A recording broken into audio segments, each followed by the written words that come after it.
Hi everybody and welcome to round 5 of the GTC APAC Challenge. My name's Oliver Sells. Joining me as always is John King. Today we're at the wonderful Snetterton circuit in the sunny UK. Officially opened in 1953. It's a former airfield. The track's undergone a lot of changes in recent times, but in 2011 it undergrew some serious ones. This week we're at the Snetterton 200 circuit, which basically means it's the 2 mile circuit. The lap record there is a 1 minute 6 in a Dallara.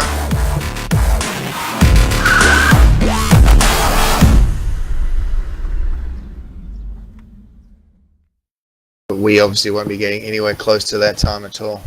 But it's a fast flowing track. I've raced there that much, but I think John said he's raced there in real life. I think it's one of his favourites. Oh, I haven't raced there, but I've been to watch there a few times. It is a really good track. And this layout, I think, is pretty much the old layout. They added an infield section a few years ago, but this is the old one. Excellent. Okay, so going straight into the championship standings, Ben Snell still got a big lead despite his third place in the last race. Increased up to second is Troy McGraw. Then we've got John Barry, Stefan Shalaka, who unfortunately didn't make the last round. Myself, Stephen Pamela, Lewis Kugley, obviously on 125, has only done the one race. It'll be interesting to see if he comes back for the rest of the season. And Gary Fishwick in 7th, Mr. Consistency. So the championship's still wide open, but obviously they need to start taking points from Ben. Jetta Championship, Jackson Frere's got a decent lead from Gustavo. He's actually won three of the last 4 races. Fortunately, Gustavo wasn't around the last week, and I don't believe he's here this week either. He's still got computer problems, so they'll have to continue that battle another time. But yeah, other than that, I think that could be a good battle all season. There are 2 drop rounds, so hopefully they continue that battle all season. And then into the Solstice standings, Brad Fenley, coming off another consistent effort, is in first place on 296. You've got Craig Hopkins, who missed the first round on 164. And Alan Opilok with just the one result, which was this win last week on 107. I don't believe he's here this week either, just having a quick look through the starting grid. And Sven Pluta, FM Riviera, we haven't seen again recently. So hopefully we get a decent Solstice field, and hopefully Craig and Brad battle all season. Stories to follow. Obviously, it's a brand new track to iRacing. It's literally just come in this build. So yeah, no one's driven it before, so that'll be interesting to see what happens. Carl Janssen, actually another Blackadder team member's actually here. He's young and fast, so interesting to see if he can give Ben Snell a run for his money. And as I said, it looks like it's a bit of a draft track, but it's actually very technical, so you're going to have to be good through the corners to get out, and there's some really tricky corners like Bombhole and Murray's and Comron that make it difficult. So yeah, it'll be interesting to see. I don't know, I've got a feeling Carl might do really well in this race, but I could be biased, but you can't really go past Ben Snell, can you? Yeah, I think it'll be a good battle. Carl is super fast in all cars. I'm not sure I've seen him in the Mustang before, but I'm sure he'll be fast. You know, he can drive anything. He's only 17 and he's fearless. And he's Scandinavian as well, which probably helps. Yep, sure does. Yeah, I think I've seen him drive the Jetta before in this series. I don't think I've ever seen him drive in the Mustang, but yeah, that guy's a freak of nature. I rating of almost 5,000, so yeah, I expect him to be quick. And yeah, as I said, new tracks, so it'll be interesting to see what happens in the Jettas. I obviously think that Jackson Frere might do really well, but he's got a bit of competition this week, and obviously I don't think you can go past Craig Hopkins and Brad Fenley in the Solstice. Okay, here we are on to qualifying. We're midway through qualifying. I think at this stage we're following, is that number 1, Carl Janssen? I think he's just about to start his lap. That is Carl. So he's down the centre straight. You get up to about 4th gear here. You got to brake sort of at the 200 metre board mark. I tend to take that in 3rd and then run along a lot of the curbing. I don't know if that's the quickest way to do it. Swing out there, very easy to get a 1X. Slam on the brakes to the very tight Montreal section, which is even tighter as you flick onto the old circuit. So you're going to hammer left and then tight through there. He does that really well. Accelerate out of there as much as you can down the Bentley straight. Once again, you don't normally get into 5th gear in the Mustang, but you should get into 4th. You want to hug the right hand side like he's doing, so you get the corner into the next lap. Here we go, on board with him. You You want to brake. This is a very tricky corner. Got to throw it in and slow down, and then turn into the other corner. I kept messing that up in practice, and he gets a bit of a slide on into bomb hole. This has actually got a really good gradient on the inside, so I think you can take it really fast. Oh, he stopped his lap. Don't know what happened there, John. Maybe he got an incident there and knew that he wasn't going to get the time. Yeah, that's possible. As I said, we've obviously come in midway through, so maybe he exactly did what you said. If we look at the qualifying grid as it is so far, obviously you got Ben Snell from Carl Janssen from Pano Persona. In the Jetta, you've got R. Cubits, T. Stengel, and Jackson Frere. So I'm curious why Jackson Frere is slower than the other guys. So that could be interesting. Then we've got Gareth Lavelle, John Davey, and Craig Hopkins. As you can see, we've got the brand new standings and everything up, the brand new overlays. They look really slick. Looks like we've got 20 seconds to go in qualifying. I don't know if that's accurate or not. Oh, now we're back on. Now we're onto the gridding. Okay, so I think we're on board with Carl Janssen here. So what happens in iRacing is you basically have 2 minutes from the end of qualifying to grid. It allows you time to put more fuel into the car, make any last minute adjustments. So on pole we got Ben Snell. Oh no, I see exactly what you mean, John. Those qualifying things here. So you got Ben Snell on pole, followed by Carl Janssen, Troy McGraw, Panu Pesson, John Barry, Corey J. Ott, DeMulti Christoph, Stephen Patmore, and Mikey Olsen. And then after that, in the Jettas, we have. Hang on, I'll have a look at the other screen. Jackson's on pole for the Jettas. Okay, so I've got Jackson Frere, Adam Hedgecock, Robert Lungwin. I think that's who I got for that. And then in the Solstice, I've got Gareth Lavelle, John Davey, Craig Hopkins, Xavier Escudo, Brad Fenley, and then Ransom Cubit, who didn't set a time. So we apologise if the thing's flickering all over the place. We have just started to use the software, and there'll be a few little errors going on. Yeah, I can safely say that the guy that was using the software is a complete idiot. Do you know the guy personally, do you? Yeah, I've lived with him for a long time. So here we go. So it looks like they are on the pace. It looks like it's only a short pace lap here. It looks like they're starting going into Coram, which is actually a very interesting corner. It's a hard right followed by a left, and then the pace car will pull off, and they'll be if you can see, they're all bunching up nicely here. Ben's obviously leading them away. Good Mustang field this week. Any time now he should be hitting the gas and going. As you can see, the pace car's pulled away and they're off. Ben is off. Carl immediately moves to the inside to defend. Then we've got the Jettas are all nicely in a row. It looks like Ben's easily into the first corner. You've got to be very careful here. There is a bump on the inside of that corner that will throw you off. Oh, a couple of people have run wide there. And I found this corner was very, very difficult to practice, John. You had to really get to the inside and then flick out to the next one. So looks like they've all got single file. You can see the infield section there that if you run on the 300 track, you'll end up going along. And down the wonderful Bentley Straight. I actually really do enjoy this track. There's some really technical corners and some really, really long straights. So that's always good to see. Into the first corner, I always struggled at this corner though, because you had to brake and turn it at the same time. I kept ending up in the grass, so it'll be interesting to see if anyone else does that. What do you think of the passing opportunities here, John? Do you think there's many? Yeah, there's 2 or 3 at the end of both the long straights, obviously. But there's a couple of other places you can dive down the inside if you're a bit quicker than the other guy. Traffic's going to be interesting though. Whoa, Ben got a lot of curve there. Yeah, you don't want to do that. He's maybe still having nightmares about Bathurst. And look at this for a nice gaggle. I mean, Carl's right behind him, but even Panu's right behind that. There's a serious gaggle-a-thon going on here. They're all fairly close together. The top 6 are covered by, 3.2 seconds. In the Jetta field, obviously, you've got T. Stingle. Tobias Stingle is just ahead of Jackson Frere with Adam Hedgecock behind him. But in the Solstice field, Gareth Lavelle's already pulled out 2.5, 3 seconds. And he's overtaken a Jetta, so that's always good to see. You can obviously see the different colours and the different classes. They are obviously 3 different classes racing together. You've got the Mustangs in the yellow, the Jettas in the blue, and the Solstice in the pink. Carl's got a great run on Ben down this Bentley straight. Is he gonna challenge him into this corner, or is he a bit too far back? Looks like he's a bit too far back. Yeah, but Carl won't mess around. If he gets half a chance, he'll put his nose in. Oh, there you go. Has he got him up the inside here? Oh, that looks pretty close. They've given each other enough room. Now, Carl has the inside to Coram, which is good, but if Ben hangs it on the outside, Ben does have the inside to Murray's corner, which is going to make it very hard for Carl. Oh, and look at Carl skating again. Okay, now can he do the crisscross? I don't think. Has he got enough momentum? Yeah, I think.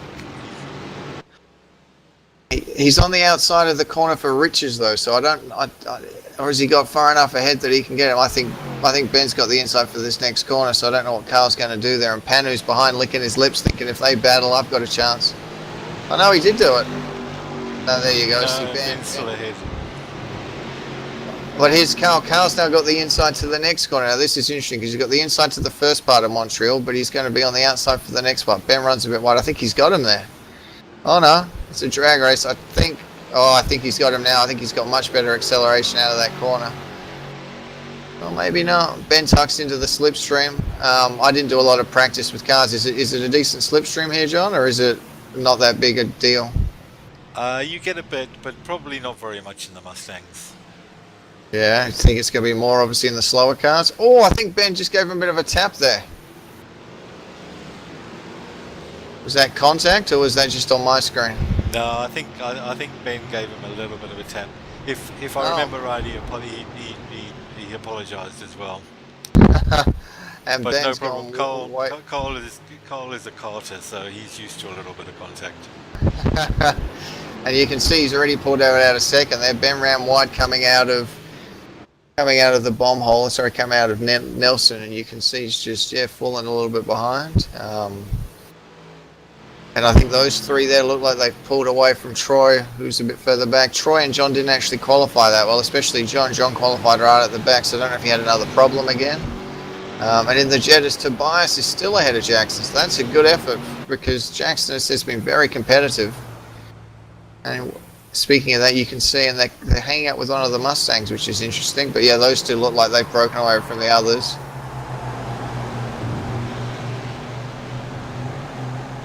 But it looks like Jackson's all over him. I think is hassling. It'll be interesting to see because obviously it's a 25-minute race. We estimate how many laps do we think that's going to be? Have we done the maths on that? 13 laps? More than that? 18, yes. 19 laps. No, it'll be around 16, something like that. 16, 17 laps. Okay. Yeah, he's got a good run on him. But yeah, like I said, I've never seen Tobias race, but Tobias Stingle looks like he's got some decent speed around here anyway. Yeah, I've never seen Tobias before, so yeah, he's obviously quick, but whether he's got the same kind of racecraft that Jackson's got, we'll have to see. Yeah, exactly. It's always good to see new people in the series. Or he runs it a little bit wide there. That won't affect him too much. But yeah, this is the technical part of the section, obviously going into Comeron, and ignore the cars flying there. It's normally just the people's connection sort of floating up in the air. They're not. I know Jackson's talented, but he can't make his car levitate. So, but yeah, Jackson looks like he's just sitting behind him. I think he's got a nice run there, but it'll be interesting to see if Tobias has to go to the inside. No, I think he's just a little bit too far back. So all in all, I think there's 9 corners to the track. There's a Mustang in front with a bit of damage. That must be Mickey Olsen. Looks like he's got a little bit of right front damage. In the Mustang battle, you've still got Carl right up the exhaust pipe for Ben Schnell, so that battle's still going on. You can obviously see all the relative times on the left, and then on the right hand side you're seeing the time to the leader. If people blank in and out, obviously it's probably to do with some sort of technical issue. But yeah, I think what's Jackson's best bet here? Just try to hassle the guy, or do you think he's going to be able to get around? Just sit behind him. It's a fairly long race, so you can sit behind him, see if he makes a mistake, or work out how best to part. Well, there we go. Oh wow, there we go. Talk of the devil. He made a mistake, and that is a very tricky section though, because you carry a lot of speed into Brundle, and then you've got to slow down in time for Nelson, and it's Very, very tricky. As I said, it's very easy to go in there way too hot through Brundle. You either seem to go in way too slow or way too quick. So, be interesting to see if Tobias now manages to stay with Jackson or if Jackson's going to slowly eke away, because they've pulled out a little bit of a lead over Adam Hedgecock. Got to be careful how I pronounce his name there, John, so we don't offend anyone. Yeah. Ben is still keeping right up with Cole. And that's and that's obviously looks like that's the battle of the race for those two. And then you've actually got, just behind that, you've got Panu, Troy, and John all sort of line astern. But yeah, in the Solstice, Gareth Lavell's checked out a little bit. You can see here that must be Russell Clark and Brad Fenley. Yeah, I think this is the only little battle that's going on in the Solstices. I'm sorry, it's not Russell Clark, it's Craig Hopkins and Brad Fenley. My apologies. And I don't know what he's got on the front of his thing. Is that a nose or is it a woman? I can't actually tell. I think it might be a dog. A dog. Oh, okay. Okay, and we're back to the lead. Looks like Carl's got ahead of Ben. We didn't see that on track, but I don't know if he got him through Coram and Murray's or if he got him somewhere else, but no, Ben's got a good run. Oh, that's right, we did see it. No, I apologise, we did see it. You're right. But Ben is really hanging with him. See, this is going to be interesting. Yeah, this looks like it could last the whole race. Looks like it could last the whole race, indefinitely. Oh, they're definitely getting close to each other. That's not really an overtaking spot. I think his best bet is you've got to get a good run out of this corner and then try to get him into Brundle Nelson. Looks like he's gaining on him here. Cole won't be easy to pass because he's very, very late on the brakes. And you can see there, Ben braked, what, a good 25 metres before Carl did? Yeah.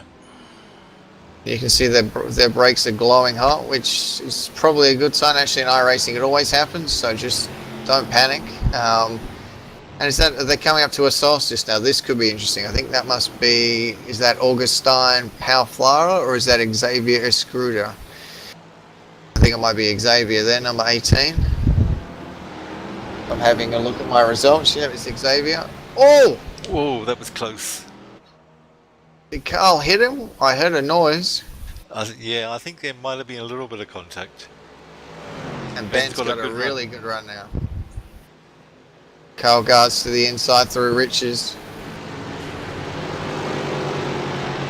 Is he going to get hung out to dry? Oh, Ben! Almost four-wheel drifting.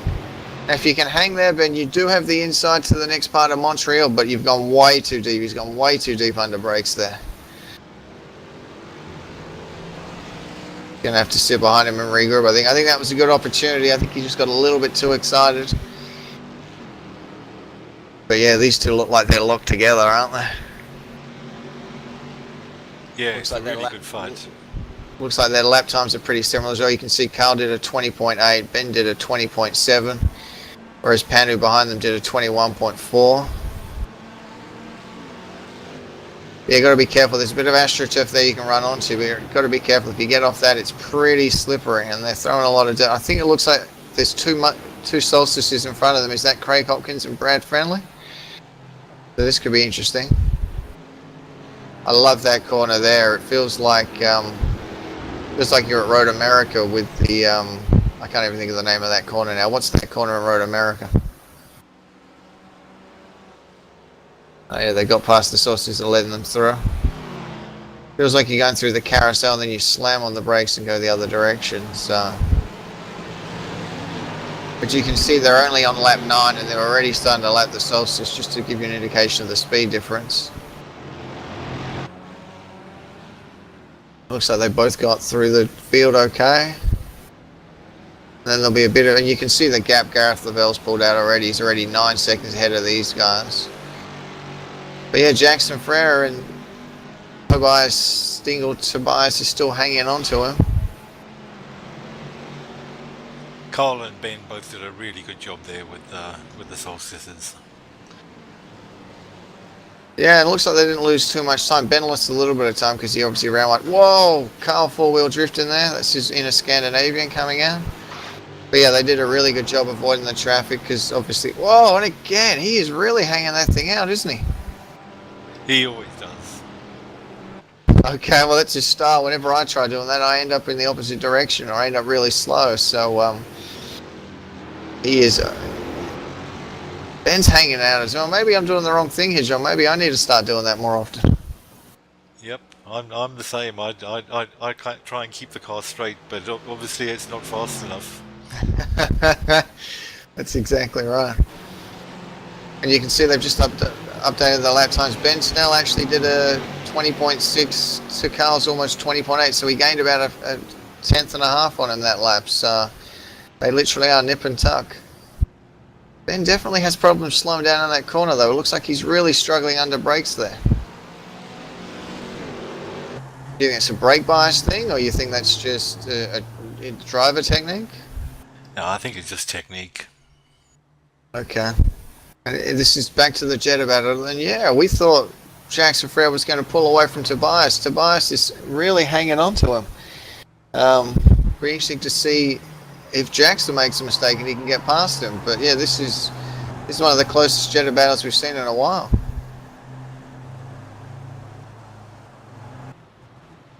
And even Adam Hedgecock's only 6 seconds back, so it's good to see 5 Jettas here. Oh, Jackson's run wide. Seems to have got away with it though. They really do sound terrible on board though, don't they? Yeah, they do. I always have to turn my volume up when I'm driving the Jetta, because otherwise I can't hear the engine. It sounds incredibly dull, so. And obviously you can hear the front. Whoa! That's a great onboard shot, that really is. But yeah, they sound terrible. And you can see all the dirt and everything that Jackson's brought on with him to the track. You can see what we mean about the camber on that corner. And then there, this corner's like the carousel. You got to hold it in as tight as you can. And then brake heavily for Murray's at about, I think, the second or last cone. And then throw it in and try to get a really good run out onto the straight. It's a very, very technical circuit. It looks fairly easy when you look at it on the track map. I can't say that word, but as you can see, it's very, very technical. And Ben's definitely closed up. It looks like Ben's only 0.2 seconds behind him now, so that looks like that battle really is going to go all the time. Troy's managed to get ahead of Panu, which we didn't see on track. Other than that, I think all the other positions are fairly similar to where they were before. Well, looks like he's lost it a little bit though. Maybe he made a mistake somewhere. But they've never been more than, what, about half a second to a second apart the whole race? Yeah, certainly not much more than that. You can see last lap Ben did a 20.1, Carl did a 20.5, that's why he closed up. Whereas this lap, yeah, Ben's obviously made a mistake. He lost about half a second to him that lap. And even Troy McGraw in third was quicker than them. So it could be traffic. It's also obviously a very technical track, so it's possible it's something else. But you can see they're coming up to more Solstice again. If they catch them at the right point, it might bulk them. Well, they're not going to... Oh! Oh, I think Ben hit him. That looked very close. It's very difficult when you're in the Solstice, but they really just need to pick a line. It looks like he was in the middle and they weren't really sure which way he was going to go. Oh, now this is interesting. Do they both get past the Solstice here into this corner? Yeah, he's staying wide for them. That's very nice of him. And Carl's hanging out again. If Carl keeps doing that, is he gonna get worse tyre wear than Ben? Is that going to affect him later on? Probably, but Carl always seems to be able to deal with it. You know, I spot for him a lot in endurance races, and he does the same in endurance races even. Okay, so it's literally just a technique he's got, and it obviously seems to work for him. Yeah, and he seems to be able to cope with worn rear tyres better than most people. Oh, that's Troy trying to get past that same back marker, and yeah, Troy definitely hit him, and you can see he's crinkled the front of his bonnet a little bit. I think Troy's been gaining on them slightly, and I think that looks like that's Pano. Pano's got a nice run on him. Yeah, and John's not far behind them now. John's got a little bit of front end damage as well. I don't know whether he's clouted someone. Yeah, and Pano's retaken third place, but look at that, he's literally right up behind him. John looks like he's thinking about diving up to the inside, thinks better of it. I'd say that's a very hard place to overtake. I don't know how you're going to achieve it there. I think you're much better to try to... I think he's got a much better run. I think he's going to Is he going to get Panu here? I think he might do. But yeah, John's gaining on both of them. So John, looks like John maybe didn't do a lot of practice because he seems to be getting quicker and quicker as the race is going on. Some beautiful camera work there, even if that guy is a bit stupid at times. Whoa, look at Troy. But yeah, they've definitely got some thing. It looks like Panu's car's a lot cleaner, so I'm assuming aerodynamically that'll make a small difference having a bit of front end damage. A little bit, but probably not significant at this track.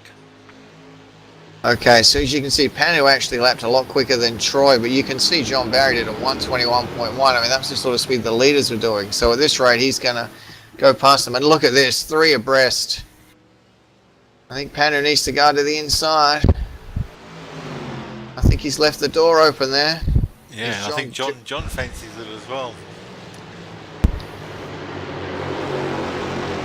Okay, so Troy's got past Panu. Has John managed to get up the inside of him as well? It's hard to tell on that angle, but he may have got him there as well.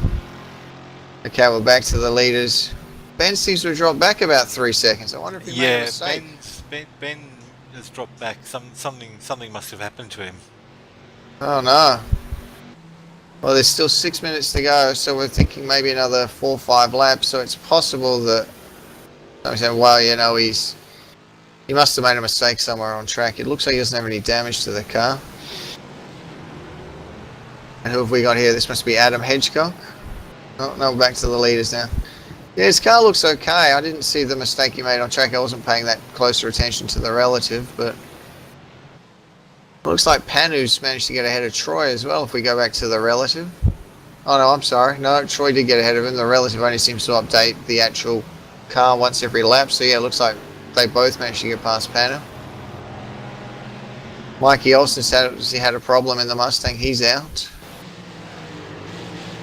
And they're coming up to lap. That must be DeMulti Christoph. Yeah, I guess so. But yeah, it looks like they've dropped Panu now. Now, is John going to be able to catch Troy? That is probably the question. They lapped a lot similar last lap. In fact, Troy was a little bit quicker, so it looks like they've pulled out about a second and a half on Panu once they got free from him. I don't think they're obviously going to catch Ben and Carl unless Ben's got some sort of technical problem. But the battle for the last podium spot is definitely on. And what is Troy doing there? That's another weird. I mean, what is with guys going off track? I mean, Ben did it at Bathurst. Troy's done it there. And Jackson, maybe it's a secret amongst the really fast guys. They go faster on the grass or something. We need to try it, Oliver. Yeah, maybe we need to try it as well. Yeah, because they both done it.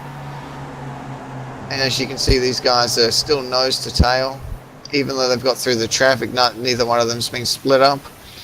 And Gareth Lavelle in the Mustang still got in the Solstice has still got a decent 13-second lead over Craig. Over John, and then Craig's a little bit further back. So looks like he's got a good run here, Tobias, but I don't know what he's going to do with it. He's closing up. Looks like he's eased off a bit. You going to go up the inside of him? Oh, that looked pretty close, cutting back in front of the Solstice like that. You got to be careful doing that. Well, looks like he's pressuring him, but doesn't look like he can find a way past. There are plenty of overtaking spots here. As I said, it involves getting a decent run. Yeah, it looks like he's just maybe going to sit behind him and just hope Jackson makes a mistake somewhere. Yeah, he keeps having a look, but he obviously just doesn't know where he can pass. He's either going to have a desperate dive somewhere, or force Jackson into some kind of mistake.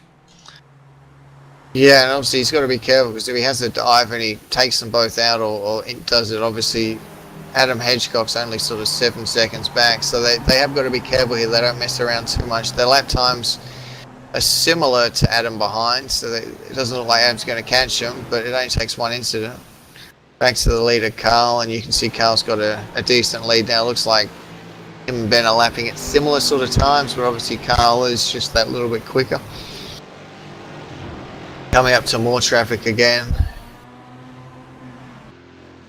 It looks like you were right in the first place. So they're going to do 19 laps or so. Yeah, okay. Troy's dropped Troy. right back.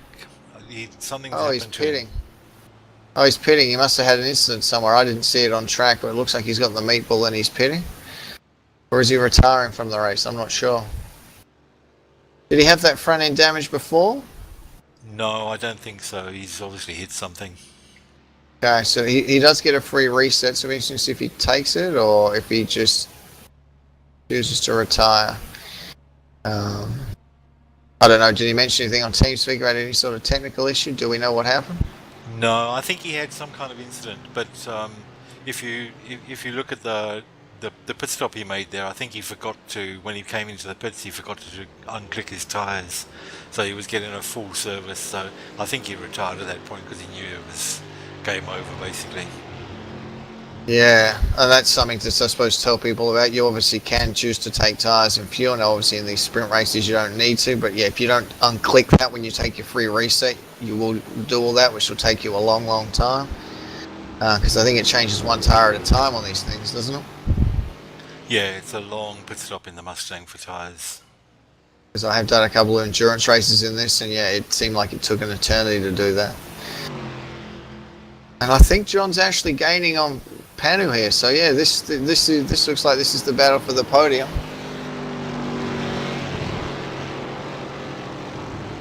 But the way he's lapping, he's definitely lapping quicker than Panu, but obviously, as Murray Walker used to say, catching is one thing, passing is another. Got a much nicer line through there. Yeah, it looks like he's got a bit more momentum as well. Now with the slipstream, and obviously, is he close enough to take a stab down Bentley into Brundle and into Nelson? It's he's thinking about it. It's a difficult place to pass there. Probably better to stay behind him. Oh, well, he's run a bit wide there. That's going to compromise him down the Bentley straight. No, sorry. Yeah, I think he got a bit too close there, and he knew he was gonna nudge Panu, so he bailed out. Suppose it's good to see through. They just went through bomb hole. Now they're into Coram and then obviously into Murray's. Luckily in iRacing, if you hit those cones, they don't actually go anywhere. Otherwise, those cones will probably be strewn all over the track. And back in front, yeah, looks like Carl's lost a little bit of time to bend. That might have been traffic, or it might just be him easing off, because this is probably the last lap with only 13 seconds to go. Yeah, this is the last lap now. This will be the last lap, so he's probably just taking it easy. Ben's probably accepted he's going to get second place. He's got a big lead over Panu. He's got, what, about 18 seconds? But yeah, Panu and John are really close together. So barring some technical difficulty or a major mistake, I think Carl's pretty much got this thing done. Ben with looks like another fantastic performance for second. Jackson Frere is still just ahead of Tobias in the Jetters, and Gareth Lavelle easily the class of the field in the Solstice, over 20 seconds ahead of Mr. John Davies. Well, that looks like it's a good win by Carl. Hopefully Carl comes back and does a few more races. Yeah, he's doing his victory. I don't know what you want to call that. Victory jigs. Yeah, I think the problem for Carl is that he often doesn't get back from school in time to run this race. But I think he finished a little bit early today, so he could get here in time. But he will try and run them when he can.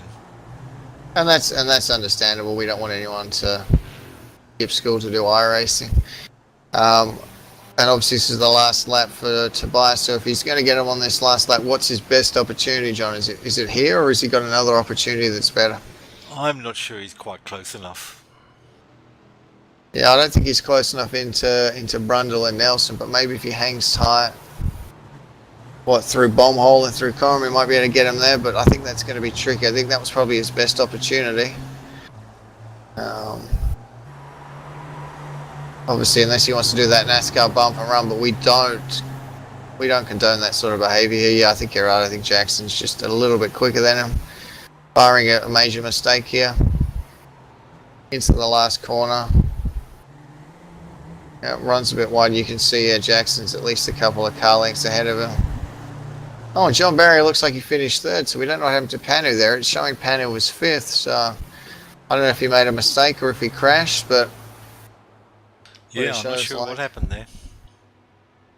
Yeah, it looks like Corey got ahead of him as well. We've been talking about Corey J. Ott a lot, another Australian. And that looks like that was the end of the race. So yeah, it was a fantastic race. In the Solstice field, obviously Gareth Lavelle won from Craig Hopkins and then John Davey. But yeah, round 6. I'm not actually sure where we're going for round 6, John. Do you actually know off the top of your head? No, I can't remember. I normally rely on you to remember. Okay. Oh, that's right. You're going to enjoy this. So we're going to do Spa 25-minute night race. Oh, that's going to be exciting. Yeah, So that would be awesome. I look forward to that. And so yeah, until next week, I'm Oliver Sells, and see you guys next week. Okay, the Spa night race will be a challenge for my camera work, but we'll have to see how it goes.